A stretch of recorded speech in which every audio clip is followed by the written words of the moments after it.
கிறிஸ்துக்குள் பிரியமானவர்களே, இந்த வீடியோ மூலமாக உங்கள் சந்திப்பதில் மிகுந்த மகிழ்ச்சி அடைக்கிறேன். ஒரு வேத வசனத்தை நம்ம தியானிப்போம். ரோமர் 8:28.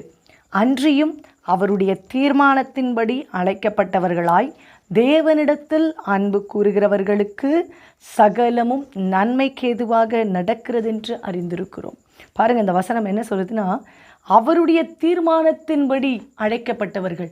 நீங்கள் ரட்சிக்கப்பட்டு இயேசுவை ஏற்றுக்கொண்டு அவரோடு உறவு வைத்து வாழுகிற ஒரு நபராக இருந்தீங்கன்னா பார்த்தீங்கன்னா, இங்கே என்ன சொல்கிறாரு அப்படின்னா, எது நடந்தாலும் ரட்சிக்கப்பட்டவர்கள் இயேசுவை உண்மையாய் நேசிக்கிறவருடைய வாழ்க்கையில் எது நடந்தாலும் அவைகள் நன்மைக்கேதுவாக நடக்குமாங்க.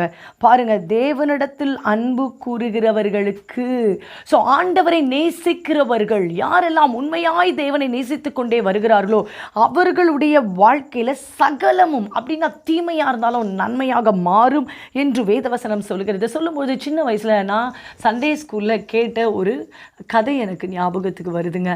ஒரு ராஜா இருந்தார்.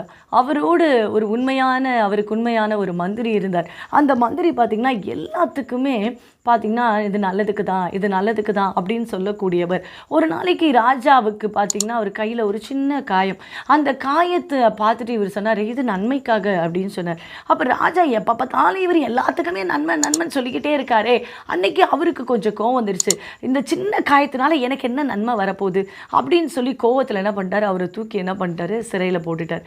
எப்பயுமே ராஜா என்ன பண்ணுவாராம் பார்த்திங்கன்னா, வேட்டையாட போகும்போது இந்த மந்திரியோடு போகிறவர் அன்னைக்கு தனியாக வேறு மக்களோடு போகிற ஒரு நிலைமை வந்துருச்சு. அப்போது ரொம்ப தொலைதூரம் இந்த ராஜா அந்த காட்டுக்குள்ளே போகும் பொழுது பார்த்திங்கன்னா அந்த பகுதியில் இருக்கிற காட்டுவாசி ஜனங்களிடத்தில் இவர் மாட்டிக்கிட்டார். இவருடைய தோற்றம், இவருடைய ஆபரணங்கள், உடை இதெல்லாம் பார்த்தோன்னே அந்த மக்கள் எல்லாத்தையும் உறிஞ்சிட்டு நம்மளுடைய தெய்வத்திற்காக இவரை பலியிடணும் அப்படின்னு சொல்லி அதுக்கு ஆயத்தமாயிட்டாங்க. பலி செலுத்த ராஜா அன்னைக்கு பலியாக போகிற ஒரு நேரம்.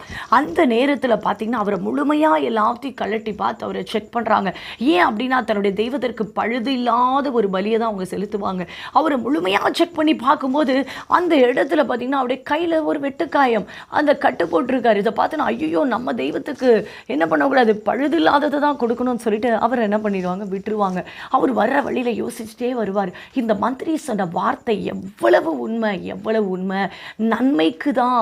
இந்த காயம் எனக்கு இல்லைன்னா, இந்த வெட்டுக்காயம் இல்லைன்னா இன்னைக்கு நான் அவங்களுக்கு பலியாக இருப்பேனே அப்படின்னு சொல்லி ரொம்பவே சிந்தித்தே வந்தார். ஆனால் நம்ம வாழ்க்கையில் நடக்கிற எல்லா தீமையாக இருக்கட்டும், எதுவாக இருந்தாலும் நமக்கு நன்மைக்கு தான் நடக்குது அப்படின்னு யோசிக்கவே வந்து ஐயோ இப்படி ஒரு நல்ல சிந்தை உடைய ஒரு மந்திரியை நான் தூக்கி சிறையில் போட்டுட்டேனே அப்படின்னு சொல்லிட்டு வேகமாக போய் நேராக சிறையில் போய் அவரை போய் பார்த்து அவரை ரிலீஸ் பண்ணி அவரோடு பேச ஆரம்பித்தார். நீங்கள் சொன்னது எல்லாமே நன்மைக்கு தான் அப்படின்னு சொன்னோடனே ராஜா உடனே உங்களை நான் தெரியாமல் சிறையில் போட்டுட்டேன் அப்படின்னு சொன்னோடனே அந்த மந்திரி சொன்னாரா, நீங்கள் என்ன சிறையில் அடைச்சதும் நன்மைக்கு தான். ஐயோ இது போய் எப்படி நன்மையாகும் அப்படின்னு சொல்லும்போது உடனே மந்திரி சொன்னார், இல்லைனா நாளில் உங்கள் கூட வந்திருப்பேன், என்னெல்லாம் பலி செலுத்தியிருப்பாங்க அப்படின்னா.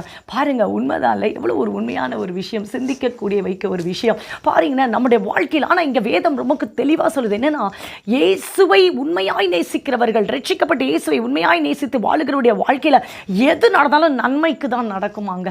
அது தெளிவாய் சொல்லும். வேதத்தில் கூட ஒரு சம்பவத்தை நம்ம வாசிக்க முடியும். நம்ம எஸ்தர் புஸ்தகத்தில் பார்த்தீங்கன்னா மொர்தெகாய் குறித்து உங்களுக்கு தெரியும், ஆமோனை குறித்து உங்களுக்கு தெரியும். மொர்தெகாய்க்கு விரோதமாய் தீமை செய்து தூக்கு மரத்தை நாட்டின அந்த பார்த்தீங்கன்னா அந்த ஒரு மோசமான சூழ்நிலையில் ஆண்டவர் அப்படி அதை தலைகீழ மாற்றிட்டார் பாருங்க. அந்த தீமையை நன்மையாக மாற்றி மொர்தெகாயை எந்த இடத்துல ஆமான் இருந்தாரோ ராஜாவுக்கு அடுத்தபடியில் அந்த இடத்துல பார்த்தீங்கன்னா மொர்தெகாயை கொண்டு வந்து நிறுத்துறாரு.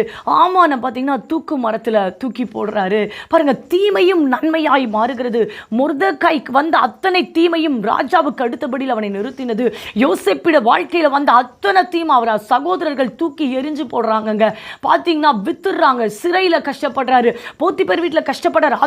அத்தனை தீமையுமே மிகப்பெரிய நன்மையாய் முடிந்ததுன்னு யோசேப்பு சொல்லுவதை நம்மால் பார்க்க முடியும். பார்த்து சகோதரர்கள் வந்து நிற்கும் போது சொல்கிறாங்க, ஐயோ நாங்கள் தீமை செய்தோம். அப்போ இல்லை, நீங்கள் தீமை செய்ய நினைத்தாலும் தேவன் எனக்கு அதை நன்மையாய் முடிய பண்ணினார் அப்படின்னு சொல்லி யோசேப்பு தன் சகோதரத்தில் பேசுவதை நாம் பார்க்கிறோம். பிரியமானவரே, நீங்கள் ஆண்டவரை நேசிக்கிற நபரா? இந்த வேத அறிவு நமக்கு நிச்சயமாக தேவைங்க. என் வாழ்க்கையில் நடக்கிற எல்லாமே நன்மைக்காக. கிறிஸ்துவால் நான் அழைக்கப்பட்டவள், கிறிஸ்துவால் ரட்சிக்கப்பட்ட அழைக்கப்பட்டவள், கிறிஸ்துவால் நான் தெரிந்தெடுக்கப்பட்டவர், கிறிஸ்துவால் நான் ஜீவ புஸ்தகத்தில் என் பெயர் எழுதப்பட்டிருக்கு அப்படின்னா நிச்சயமா உங்க வாழ்க்கையில சாத்தான் தீமையை கொண்டு வரட்டும், இல்ல மனிதர்கள் தீமையை கொண்டு வரட்டும், அது எப்பேற்பட்ட தீமையா இருந்தாலும், அவங்க ஞானமா இருந்தாலும், தேவனுடைய ஞானத்துக்கு விரோதமான ஞானம் எதுவுமே இல்லைங்க. எப்பேற்பட்ட வழிகளாய் திட்டங்கள் எதுவாய் இருந்தாலும் தேவன் அவைகளை தனக்குள் கொண்டு வந்து அவைகளை உங்களுக்கு நன்மையாய் மாற்றுவார். ஹல்லேலூயா. அதனால நிச்சயமா நம்புங்க, என் வாழ்க்கையில இது வந்துதான் நன்மைக்கு என்று ஸ்தோத்திரம் சொல்லுங்க. இது நன்மைக்கு என்று தேவனை துதித்து நன்றி செலுத்த ஆரம்பிக்க அங்க தேவனுடைய வழிகளை நீங்க பார்க்க முடியும். அந்த தீமைகள் நன்மையாய் மாறுவதை பார்க்க முடியும். என் வாழ்க்கையில பல சாட்சி என்னால சொல்ல முடியுங்க. தீமைகள் என் வாழ்க்கையில் நன்மையாய் மாறின எத்தனையோ சாட்சிகளை சொல்ல முடியும். பிரியமானவர்களே, நீங்க தீமைகள் உங்கள் வாழ்க்கையில் வருதா, நன்மைக்காக தேவன் இதை எனக்கு நன்மையாய் மாற்ற போகிறார் என்று அறிக்கை செய்யுங்கள்.